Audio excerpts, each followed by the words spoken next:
After Venti tells the traveler that Rex Lapis, the Geo Archon, will descend this year to begin the Rite of Descension, the traveler and Paimon quickly head to Liyue. This yearly ceremony is one of Liyue's most important traditions, where Rex Lapis appears before his people and gives divine guidance for the nation's future in the coming year. Rex Lapis is a god. Mondstadt's god is nowhere to be seen, whilst our god is forever with us. Among the seven, Rex Lapis is the oldest deity. His keen sense of strategy is well trusted among his people. When they arrive at Liyue Harbor, the city is already filled with people waiting for the grand event to begin. Everyone gathers at Aocang Terrace, where the Rite of Descension will take place. Before the ceremony starts, the traveler and Paimon join the locals in making wishes as part of the sacred tradition. Soon, the ceremony begins. Ningguang, the Tian Chuan of the Liyue Qixing, performs the summoning ritual, but something terrifying happens.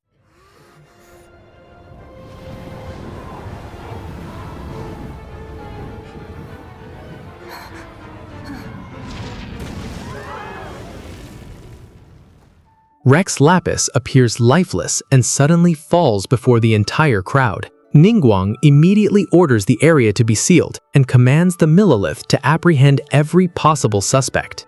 Since the traveler is an outsider and was standing close to the center of the ceremony, he quickly realizes this could become very dangerous. Not wanting to be falsely blamed, he attempts to quietly escape with Paimon through the chaos, but while sneaking away, he accidentally steps on a piece of broken glass. The sound alerts the Millelith, and they quickly surround the traveler and Paimon. Cornered by the guards, he draws his sword preparing to defend himself.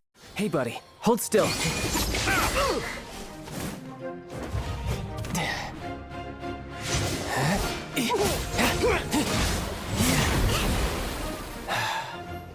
Before a fight can begin, a mysterious young man suddenly appears. He defeats the surrounding guards with ease and takes the traveler away from danger. Just who are you exactly?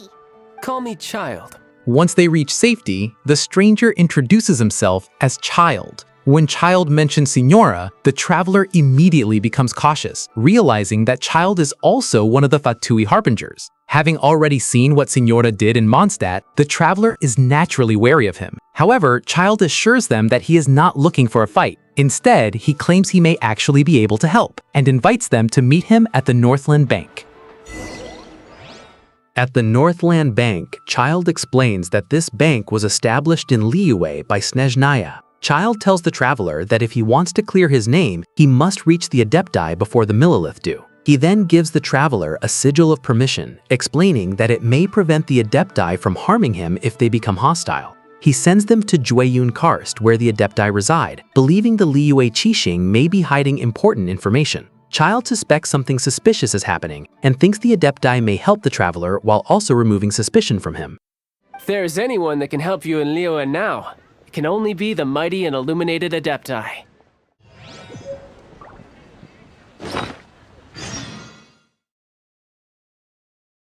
The traveler and Paimon journey to Jueyun Karst, where they soon encounter Adeptus Mooncarver. He immediately notices the sigil of permission and questions why the traveler has come. But before they can properly explain, the Millelith suddenly arrive, still pursuing the traveler as a suspect in Rex Lapis's death. Mooncarver tells the traveler to deal with the guards first, so they can continue speaking peacefully. After defeating the Millelith, the traveler explains the shocking truth. Rex Lapis has fallen. Preposterous.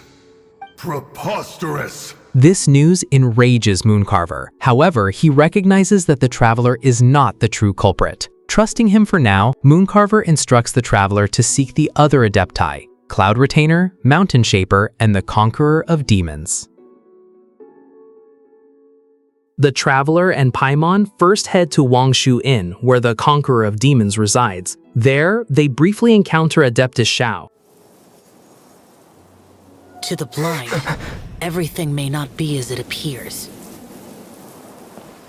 Xiao notices the sigil of permission, but he seems irritated by their presence and disappears before they can explain anything. Unable to stop him, the traveler and Paimon speak with the inn's boss, Vergoldit. She is surprised they were even able to meet Xiao at all. She explains that Rex Lapis and the Adepti built Liyue together long ago, but while the Adepti protected Liyue mainly through battle, humans eventually took over, ruling the city themselves. Because of this, most ordinary people never even get the chance to meet the Adepti. Varigold suggests that if they want Xiao to listen, they should prepare his favorite dish, almond tofu. She also asks them to prepare another dish of their own choice, so they make a satisfying salad. After preparing the salad, they head to the inn's chef to request the special almond tofu. But the chef is terrified. He explains that a ghost has been haunting the inn, and he even saw it in the kitchen, making him too frightened to cook. Doesn't seem to be...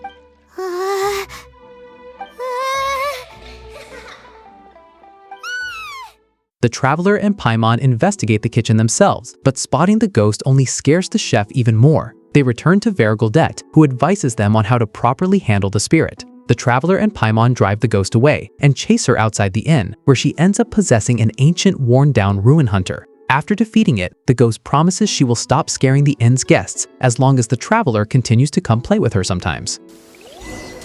With the situation finally resolved, the traveler informs the chef, who is so relieved that he finally prepares the special almond tofu. With both dishes ready, the traveler finds Xiao once again and offers him the food. This finally gets Xiao to stay. The traveler explains everything that happened in Liyue, including Rex Lapis's sudden fall. Xiao is deeply shocked by the news. When Paimon asks about the ghost, Xiao explains that she is simply an innocent spirit who could not move on, so he asked the innkeeper and the boss to care for her for the time being. After meeting Xiao, the traveler continues searching for Mountain Shaper. At Mount Hulao, they encounter a desperate man begging the Adepti for mercy. He mistakes the traveler and Paimon for messengers and explains that he and his brother accidentally entered the mountain, but his brother became trapped in amber. He begs them to help him. The traveler agrees and finds the trapped brother encased in amber. After rescuing him, the two grateful brothers explain that very few people ever actually get to meet the Adepti and leave before causing any more trouble. Who dares trespass on my mountain?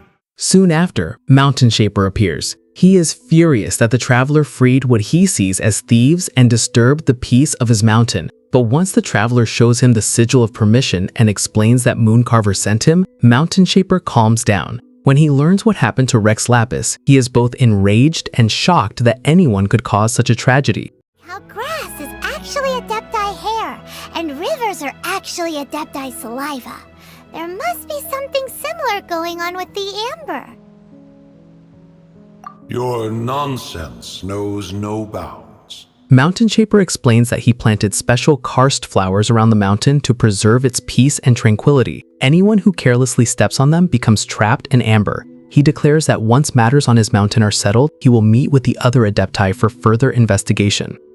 Finally, the traveler and Paimon head to Mount Aocang in search of the Adeptus cloud retainer.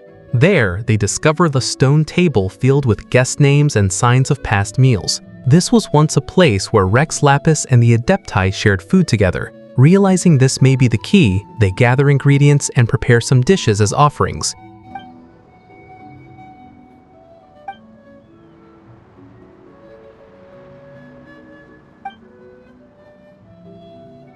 Their offering is accepted and Cloud Retainer allows them to enter her domain. However, she will only meet them if they can successfully solve the puzzles and navigate her realm.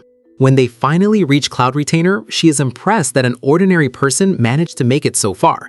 She explains that she built this domain herself and that even Rex Lapis and Guizhong would recognize its brilliance. Rex Lapis? Assassinated?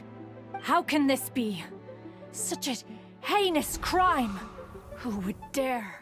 When the traveler reveals what happened in Liyue City, Cloud Retainer becomes furious. For 3,700 years, the Adepti and Rex Lapis protected Liyue, and now such a shocking event has occurred. She considers destroying the city entirely for allowing such a crime to happen, but the traveler manages to calm her, helping her think more carefully before acting.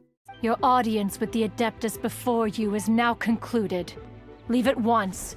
With all three Adepti finally informed, the traveler returns to Childe in Liyue Harbor and tells him everything that happened. In return, Childe reveals that the Liyue Qixing have hidden Rex Lapis's body, the Exuvia, and they're refusing to let the public pay their respects. He explains that Rex Lapis, the god of contracts, was also the prime of the Adepti, and that the Adepti had ancient contracts with him to protect Liyue. This only deepens Childe's suspicion about why the Qixing are hiding the Exuvia.